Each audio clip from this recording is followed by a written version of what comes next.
Amém. Graça e paz, igreja. Amém. Sejam todos muito bem-vindos a mais um culto. Você que está nos visitando e você também que vem sempre aqui, já é membro, muito bem-vindos.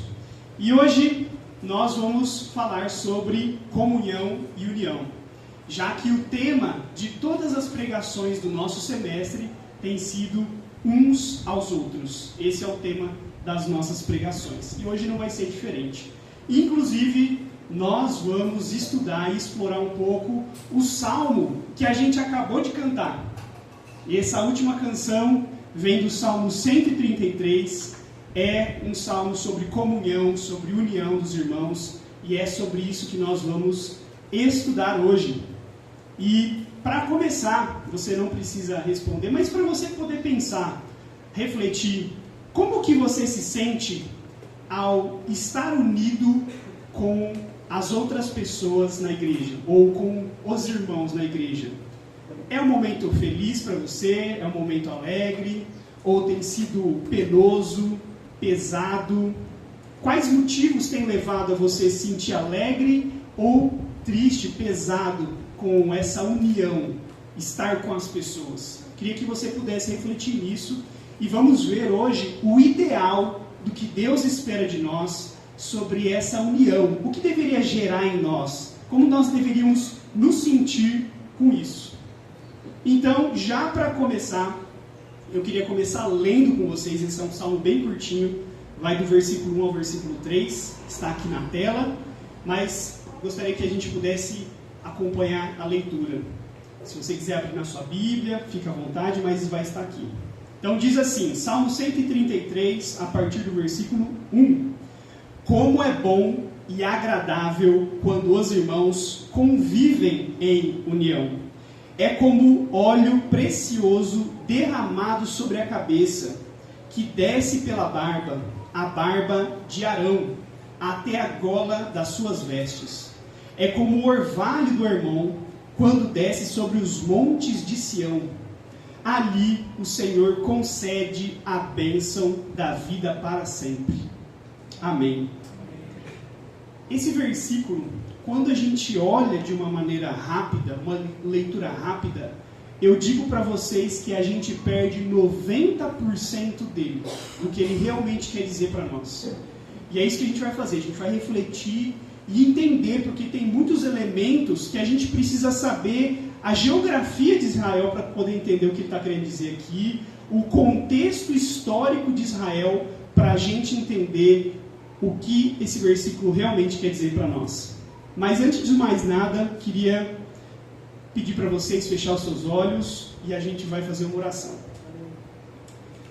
Pai amado, meu Deus, obrigado por esse dia, obrigado por mais um culto, de estarmos aqui reunidos na Tua presença, Senhor, para poder adorar e glorificar o Senhor. Esse é o nosso propósito de vida e é o propósito desse culto aqui, Deus. Que tudo então seja para a Sua honra e para a Sua glória, para que Seu nome seja engrandecido, que os nossos corações saiam cheios da Tua palavra, cheios do Teu querer, e que a gente possa aplicar essas coisas que a gente for aprender aqui na nossa semana. É isso que eu te oro, Deus, e te peço, em nome do Senhor Jesus Cristo. Amém e amém. Muito bem, para a gente começar então essa reflexão nossa sobre o Salmo 133, se você olhar na sua Bíblia física ou na sua Bíblia do celular, logo embaixo do título, Salmo 133, você vai achar algo escrito assim, ou Cântico de Peregrinação Davídico, ou Cântico de Romagem de Davi. Se você quiser, dá até uma conferida aí na sua Bíblia para você ver se você não vai achar esse título. E é importante a gente começar daí a nossa reflexão sobre esse versículo. O que significa essa palavra, essas palavras aqui? Isso significa que esse salmo, assim como do Salmo 120 até o Salmo 134, é uma coletânea de salmos que foram escritos como canções para aqueles viajantes peregrinos de Israel. Olha só que bonito. Então são canções que quando os israelitas estavam viajando, que eles iam de todas as regiões de Jerusalém de todas as regiões de Israel para Jerusalém, para comemorar algumas festas judaicas, eles entoavam essas canções. Canções que falavam sobre alegria, sobre união, sobre o poder de Deus e principalmente sobre Israel, Jerusalém, como sendo o local da presença de Deus, o local de plena comunhão e bênção de Deus. É sobre isso que esses versículos dizem, e o Salmo 133 não é diferente. E por que está escrito de Davi, ou davídico? Duas possibilidades. Ou porque Davi que escreveu esse salmo, ou porque ele está fazendo referência ao período que Davi viveu, o reinado de Davi. E eu vou explicar um pouquinho mais para vocês depois sobre isso.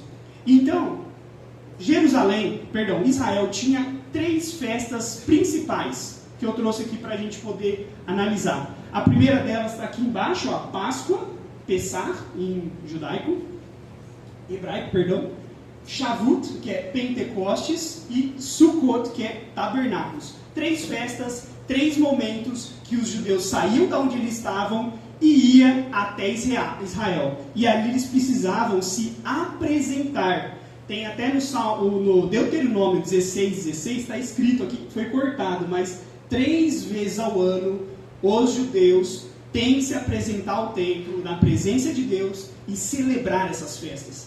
Pensa que essas festas eram como conferências, que aí o pessoal tinha então 3 conferências no ano, que eles reuniam todo o povo de Israel em Jerusalém, e eles iam festejar, eles iam congregar uns com os outros por vários dias. Isso era um mandamento, mas também era uma festa muito prazerosa para os judeus. Então você via esses judeus peregrinando por dias até chegar em Jerusalém, carregando tudo, carregando mala, criança no colo, carneiro, bode, ovelha, tudo que eles podiam carregava junto com eles, porque eles iam passar dias peregrinando. E eles iam cantando essas canções.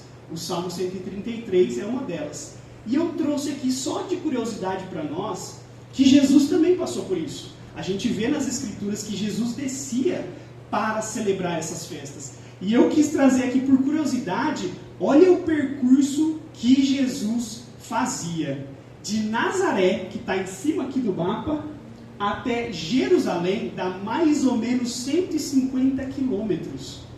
Vamos supor que Jesus andava mais ou menos 6 horas por dia, então caminhava mais ou menos 30 quilômetros, ele demorava 5 dias para chegar até Jerusalém. Então era uma caminhada de 5 dias peregrinando.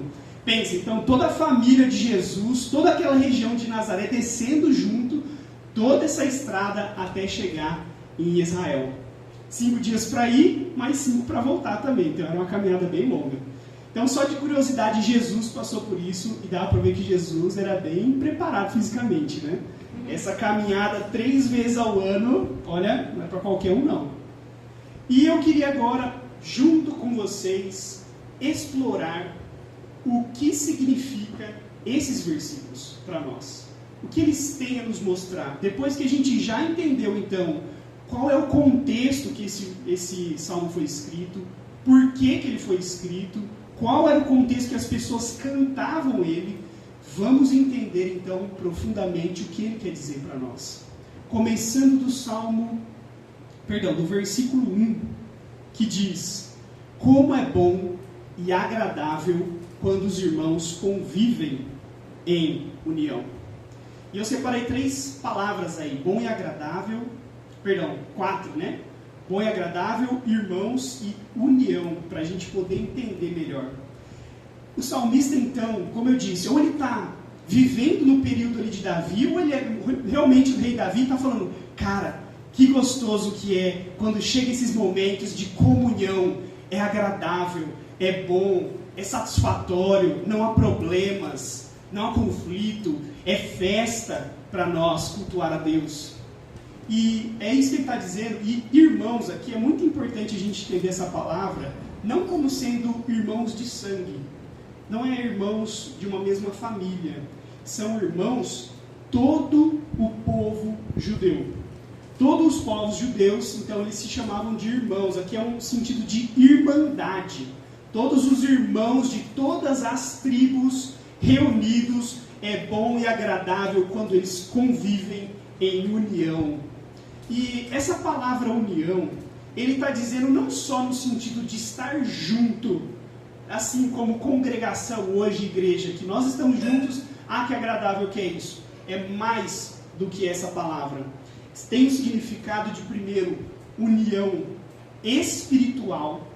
Primeiro, estamos unidos debaixo de um mesmo Deus. Cultuamos o mesmo Deus. E estamos unidos sem guerras, sem conflitos. Estamos sem problemas uns com os outros. Isso é a perfeita união. Não estou falando que todo mundo tem que concordar e tem que ser igual, mas todo mundo está em plena paz uns com os outros. É isso que significa. E eu queria trazer um contexto um pouco mais profundo dessa etapa do reinado de Davi, para vocês entenderem como esse versículo ele é rico. Veja só, não sei se vocês lembram que Moisés tirou o povo do Egito e levou todo o povo para a terra de Israel, Canaã.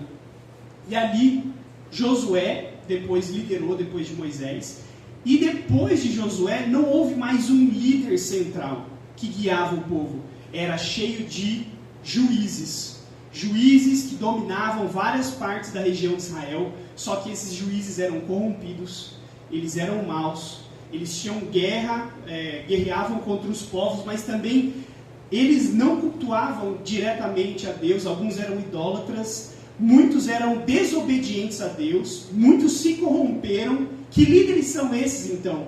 Que levaram Israel inclusive a uma guerra civil. Então houve muito conflito entre o povo de Israel antes de realmente ali eles sentarem na terra, eles poderem separar cada um ali as tribos. Houve muitas guerras nesse processo. E aí o povo clama: Deus, manda para nós um rei que vai governar a gente, vai acabar com essa bagunça desses juízes. E Deus fala: tudo bem, eu vou mandar um rei para vocês. E aí ele manda Saul. Só que quem sabe da história sabe que o primeiro rei, então Saul, ele não foi um rei obediente a Deus.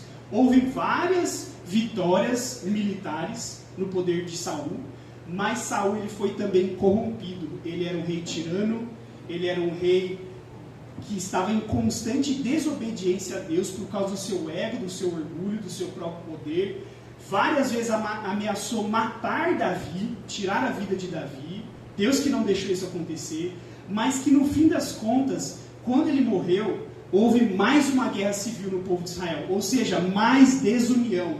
Ele não conseguiu, de fato, tornar ali um perfeito reinado, uma perfeita nação no reinado dele. Aí Deus manda quem? Davi, o rei segundo o coração de Deus, o rei que vai ser obediente a Deus, vai unir o povo diante dele, vai ter várias vitórias militares e tudo isso de acordo com a vontade de Deus. Isso gera o quê? Paz no povo. Gera não mais conflitos, né? União entre o povo. Esse povo não vive mais com picuinhas entre tribos ali diferentes. Ninguém está contra Davi no seu reinado. Ele está ali pleno, forte. Todo mundo entendeu que Davi era o rei que Deus queria mandar para Israel. E é por causa disso também que várias promessas vão dizer o quê? Que vai vir da linhagem de Davi o Messias, o rei da casa de Davi, que vai vir reinar, e ele vai novamente juntar todo o povo, assim como o Davi fez. Então, que período é esse que o salmista está escrevendo? Esse período de paz do reinado de Davi. As coisas estão indo bem, os povos estão unidos, todo mundo está em união, todo mundo está indo para Jerusalém para poder cultuar a Deus. Então isso é um cenário perfeito. Essa é a união, né? E por isso que é bom e agradável que ele diz aqui, porque há paz na terra. E partindo para o próximo versículo, ele vai usar agora, tanto no versículo 2 quanto 3, duas duas ilustrações para mostrar o que significa, então, essa união na prática. Uma imagem, ele vai criar duas ilustrações, duas imagens para nós. Então ele fala, olha, união é como isso aqui que a gente vai ler. E é como uma outra coisa que a gente vai ler depois. Então a primeira ilustração que ele usa é essa aqui, ó. É como óleo precioso derramado sobre a cabeça, que desce pela barba, a barba de Arão, até a gola das suas vestes. Que imagem que é essa que ele está usando? Um óleo escorrendo na cabeça de Arão? Por que, né, isso? Porque, primeiro, esse óleo era um óleo especial, que ele era só feito para ungir sumos sacerdotes. Primeira coisa. E esse óleo, ele é super caro, super difícil de ser feito, só podia ser usado nessa ocasião e ele era muito agradável, cheiroso. Então, uma das coisas que ele está falando aqui, ó, a comunhão é como esse derramamento desse óleo, que é um perfume. Todo mundo que está sente como é agradável esse cheiro. E, gente, vamos concordar, né? A gente está falando de um período aqui de pelo menos 1500 anos antes de Cristo. A gente nem sabe, provavelmente as pessoas não tomavam muito banho, era fedido, então ter um óleo de perfume gostoso sendo derramado faz muito mais sentido que o perfume até que a gente usa hoje em dia, né? Então era isso que ele estava querendo dizer, é perfume gostoso, comunhão, é agradável, é um aroma que a gente sente e contempla esse aroma, sabe? E ele está falando assim, pela barba de Arão escorre. Ele está falando, esse óleo ele é deixado em abundância. Ele deixa escorrer esse óleo em abundância, que vai pela barba, ele vai até a gola. E a gola não é essa aqui, ó, que a gente está imaginando. É a gola dos pés. É o final da saia ali, da vestimenta dele. Eu até trouxe uma imagem para a gente poder contemplar o que está acontecendo. Então, essa é uma imagem que, esse cara aqui de azul sentado, é como se parecia a vestimenta de Arão mesmo. Era mais ou menos assim, como quando você olha a descrição da Bíblia. E ele está ali sentado, então está sendo ungido com esse óleo, e aí o óleo escorre, né, sobre a barba, sobre tudo, sobre a roupa, e chega até os pés, né? Primeiro, aroma. Comunhão é um aroma e abundância. E segundo, ele une todo o corpo desse sacerdote, da cabeça aos pés. Ele é contemplado com esse óleo, com essa unção, com essa bênção de Deus. É mais uma coisa, então, que provavelmente esse salmista está falando aqui. E tem uma outra coisa que para a gente não fica muito claro, né? Mas qual é a função hoje? Para nós, assim, eu digo hoje em dia, a gente não está na cultura judaica, né? Mas todo judeu saberia que o sumo sacerdote é aquele cara que foi separado dentro do povo de Israel para ser o único que vai entrar na presença de Deus. Ele é o cara mais separado possível para fazer um trabalho que é feito uma vez por ano, que é entrar na presença de Deus. Então ele está pegando a imagem, olha, é como separar esse cara, a comunhão é como separar essa pessoa para um trabalho divino, perfeito, que Deus separou, e estar na presença de Deus.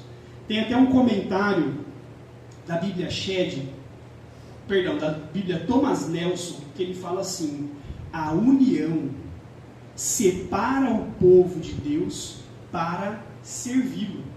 Então, se o óleo era derramado para separar o sacerdote para esse trabalho específico, a união, que é o que ele está comparando, né?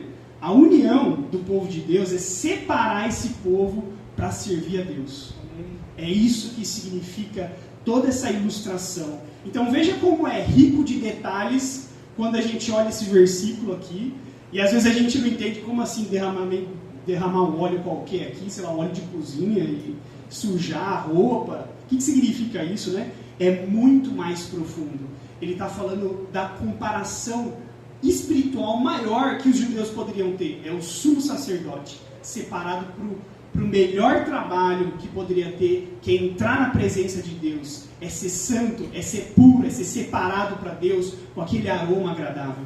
Outra coisa, se é o sacerdote que vai intervir para o povo, vai poder então sacrificar o animal para que os pecados sejam perdoados, sumo sacerdote quer dizer esperança para esse povo.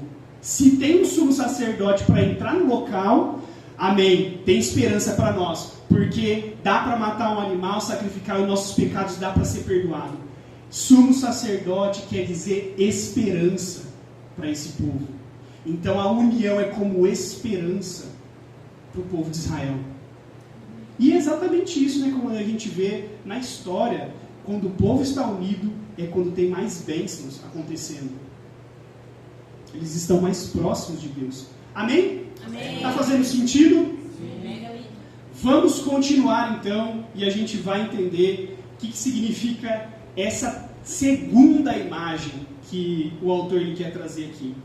É como o orvalho do Hermon quando desce sobre os montes de Sião. O que significa isso?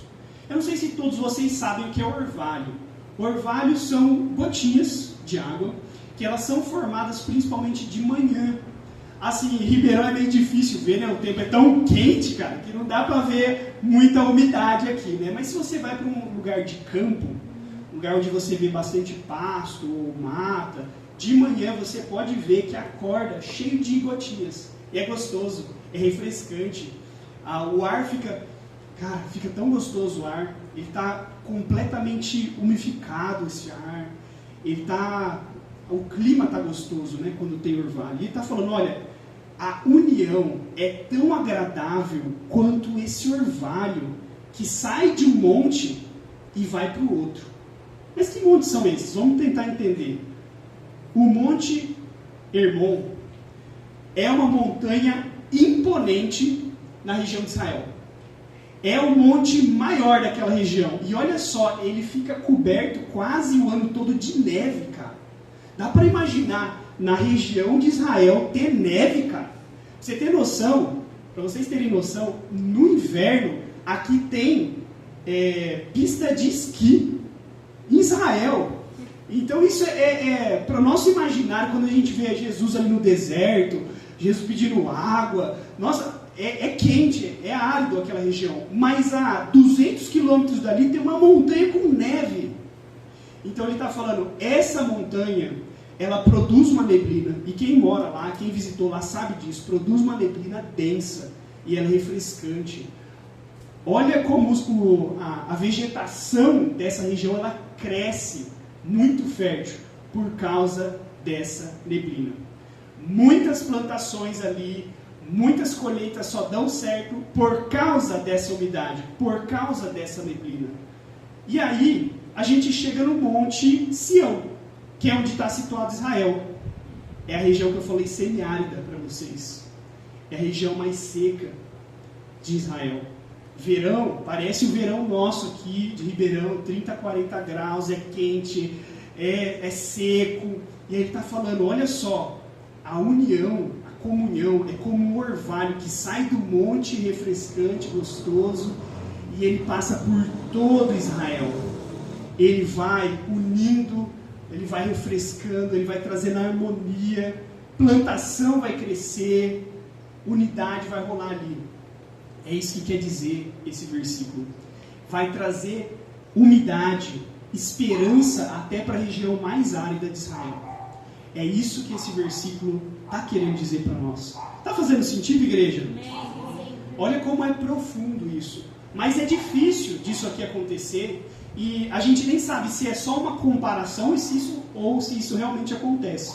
Essa neblina, essa orvalho que sai de um lugar e vai para o outro. Mas ele está falando, é como isso. A união é como isso acontecendo. É isso que ele está dizendo, né? E aí, continuando aqui, tem mais uma partezinha do versículo 3, que ele fala assim: ali o Senhor concede a bênção da vida para sempre. Ali onde? Primeiramente, ali no monte Sião, que é onde está situado Israel, Jerusalém e o templo. É ali que Deus concede a bênção. mas ele está lembrando também que é ali que o povo vai se unir. É no local de união que Deus concede a bênção da vida para sempre. É no local de união que Deus concede a bênção para sempre. Veja, então, igreja, que comunhão, união, isso aqui é o local de bênção do Senhor. Quando irmãos estão unidos, estão em paz, estão sem conflito, é ali que acontece a união de Deus e a bênção de Deus. E eu queria poder terminar a pregação podendo falar para vocês agora o que significa para nós nos dias de hoje esse versículo. O que quer dizer para nós, igreja em 2025, igreja de Cristo aqui? Vamos tentar entender então. Eu peguei um comentário, agora dessa vez da Bíblia Shed, que vai expressar a primeira coisa que eu queria poder pontuar para a gente na prática. O que significa?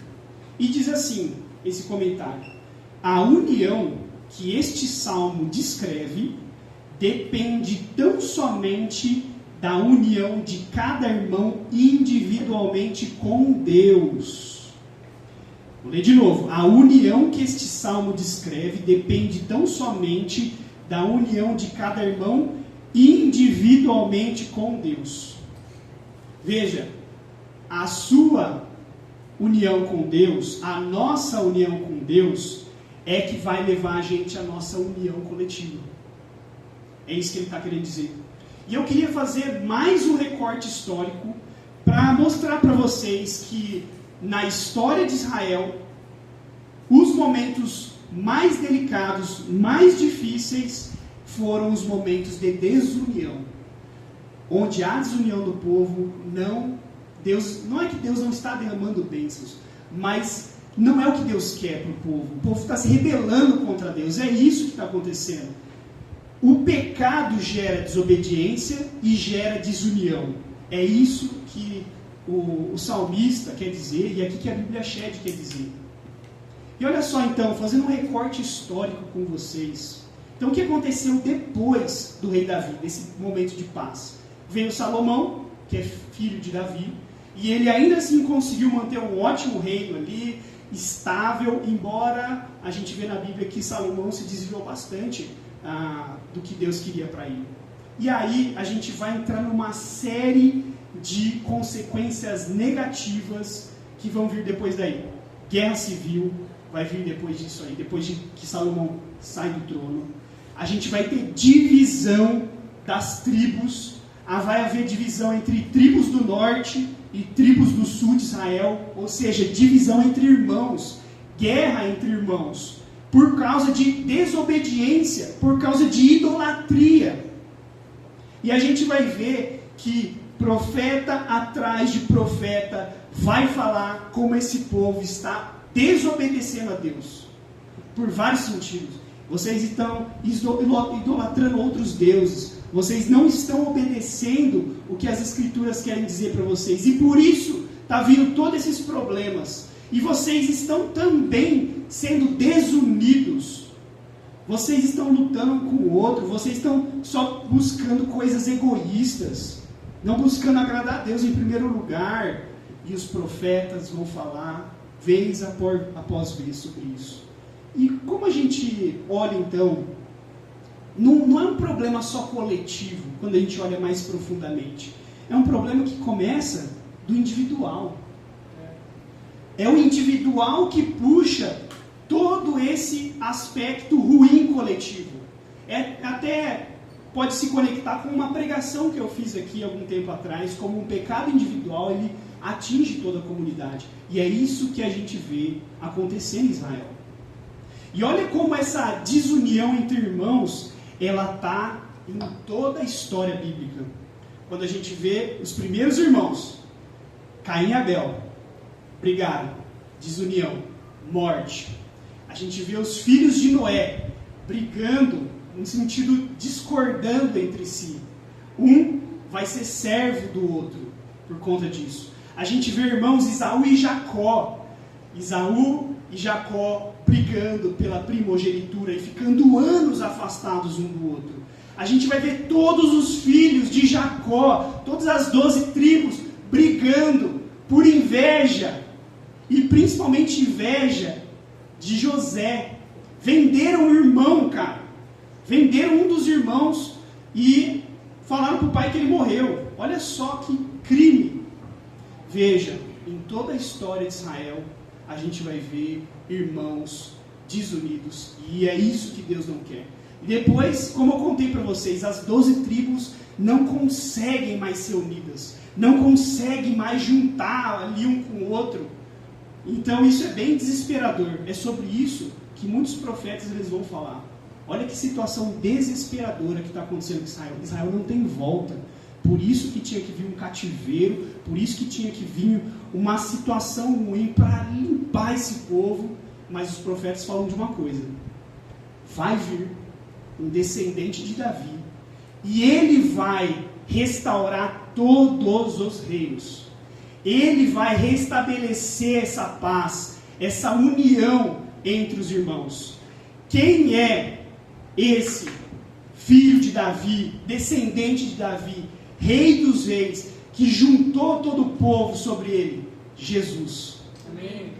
Jesus, ele morreu na cruz pelos nossos pecados, inclusive pecados como desunião, egoísmo, pecados de amargura no nosso coração, entre vários outros pecados, ira, raiva, inveja, indignação, pecados que afetam a nossa união uns com os outros. Jesus precisou morrer na cruz, pagar pelos nossos pecados, para que ele pudesse unir todos nós juntos novamente, debaixo da cruz dele, debaixo do pastoreio do senhorio dele. Por isso que a mensagem para nós agora hoje é, primeiro, como está o nosso relacionamento com Deus e com Jesus, esse que nos reconcilia primeiro com Deus e uns com os outros. Veja que o pecado, em todo o seu momento histórico da Bíblia, ele está relacionado com desunião, briga. E é isso que Jesus veio fazer, separar um povo debaixo do pastoreio dele, debaixo desse sacrifício dele, para que nós fôssemos unidos, irmãos, família de Deus, corpo de Cristo. É isso que significa ser igreja. E essa é a aplicação maior para nós. Que nós possamos, primeiro, ver como está o nosso relacionamento com Deus. Mas segundo, como que estão os nossos relacionamentos uns com os outros, já que Jesus morreu por todos esses pecados nossos. Ele oferece para nós toda a libertação do poder de pecado na nossa vida. Talvez você possa ter pecados de amargura. Hoje, talvez. Talvez você esteja carregando ódio, raiva, indignação de alguém por tanto tempo. Esse é o momento de você levar para a cruz isso. E você poder rever isso. Como está a sua união uns com os outros? Como está o seu coração diante de Deus? E como está o seu coração quando você vem aqui cultuar a Deus? Estar com os irmãos é penoso? É pesado? Ou é fácil, é leve? E eu não estou falando que não pode vir problemas que pode tirar a nossa união. Mas isso precisa ser levado. Leve para alguém isso. Fale como está o seu coração. Pode ser pecado, mas pode ser preocupação da vida. Pode ser coisas difíceis que você está passando. E talvez você precise de união, de ajuda, para você poder lidar com isso. Mas não deixe essas coisas crescerem no seu coração. União é o que Deus espera de nós. É algo muito caro que Jesus pagou na cruz para que nós tivéssemos. E é por isso que a gente está falando tanto sobre uns aos outros. Amar uns aos outros, se dedicar uns aos outros, servir uns aos outros. E assim por diante, os tantos versículos que tem sobre esse assunto. Amém? Amém. Eu queria poder trazer algumas considerações finais, então, para nós, sobre esse assunto. Primeira consideração final, para que você possa pensar, como está o seu relacionamento com Deus? Você está unido com Deus ou não? O que nos desune de Deus? Pecado. Se você tem pecados que você precisa se arrepender, que você precisa lidar, esse é o momento. Tem algo que está te afastando de Deus? Segunda coisa que a gente precisa pensar: como está o nosso relacionamento uns com os outros? Você está em união com seus irmãos? União de propósito? União em paz com o seu coração? Ou tem amargura, tem indignação, tem coisas que você precisa resolver com outras pessoas? Como está a sua união aqui na igreja? Está unido com o corpo ou não? Tem pecados que estão te afastando da comunidade ou te afastando de algumas pessoas específicas? Está fazendo com que você talvez não se sinta que esse ambiente é harmonioso, agradável, bom e agradável de estar, né? Como diz a passagem. Continuando. 3. Hoje podemos viver em união como igreja através de Jesus, do que Jesus fez na cruz. A comunhão é testemunha do sacrifício de Jesus. O que eu quis dizer com isso aqui? Primeiramente, que nós podemos viver hoje em comunhão, em paz como igreja, porque Jesus morreu por todos os nossos pecados. Ele pagou o nosso preço na cruz. Segundo, a comunhão nossa testemunha o que Jesus fez na cruz. Se a gente está unido aqui, lutando contra os nossos pecados, é porque a gente está sendo testemunha da graça de Deus sobre nós. A graça está agindo, a gente está perdoando, a gente está se unindo a outras pessoas, a gente está em paz no nosso coração, porque testemunha o que Jesus fez na cruz. Por fim, união é um desejo e um plano de Deus para nós. União é o lugar que a bênção é concedida, né? Então, como eu disse, e como o próprio versículo no final diz, é ali, no lugar de união, que acontece a bênção. E Deus planejou a igreja como sendo união, um corpo, uma unidade, uma só mente, um só coração. E é um plano de Deus para a eternidade. Gente, se a gente for parar para pensar, o que a gente vai fazer depois daqui dessa vida? A gente vai estar unido com Deus e unido uns com os outros. É comunhão, é união. O plano daqui é o mesmo plano depois. A gente vai seguir tendo comunhão. E eu queria deixar algumas perguntas para nós, para a gente poder refletir nessa semana, se tocou o seu coração, se você acha que esse é um tema que você precisa lidar, ou alguém precisa ouvir sobre esse tema que você conhece, que você discipula. Deixei algumas perguntas. Pergunta número 1. Você possui pecados não arrependidos que podem estar afetando a sua união com Deus? Pergunta 2. Você possui pecados não arrependidos que podem estar afetando a sua união com os irmãos / irmãs? 3. Você já compartilhou a sua dificuldade com alguém? 4. O que você fará na prática para buscar comunhão e união com Deus e com seus irmãos a partir desta semana? O que você fará? Então são algumas perguntas para a gente poder meditar, poder refletir, entregar em oração a Deus, entregar para os nossos amigos mais próximos, parceiros aqui da igreja, que podem nos ouvir e nos aconselhar. Amém, igreja? Amém. Faz sentido? Sim. Então, eu queria poder chamar todos, a gente fechar os nossos olhos e fazer uma oração. Querido Deus, amado Pai, obrigado por essa pregação, obrigado por esse capítulo que é tão curto de Salmos 133, mas é tão frutífero, Pai. Ele traz tantas coisas, tantas reflexões para a nossa vida.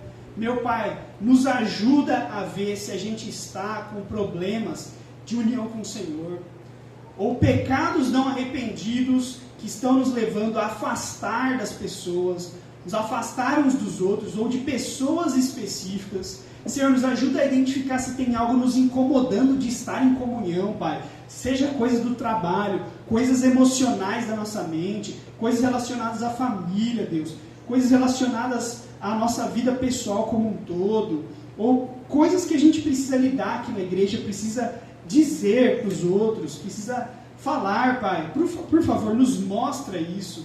Nos mostra também um caminho de prática, de arrependimento, Deus. Se nós temos que lidar com algumas coisas aqui, que a gente possa ser urgente, Deus, de fazer essa semana para a honra e glória do Senhor, para que união seja a bandeira nossa levantada aqui, Deus. União, estarmos unidos em comunhão com o Senhor e uns com os outros. É isso que eu te peço, te agradeço, em nome de Jesus. Amém e amém.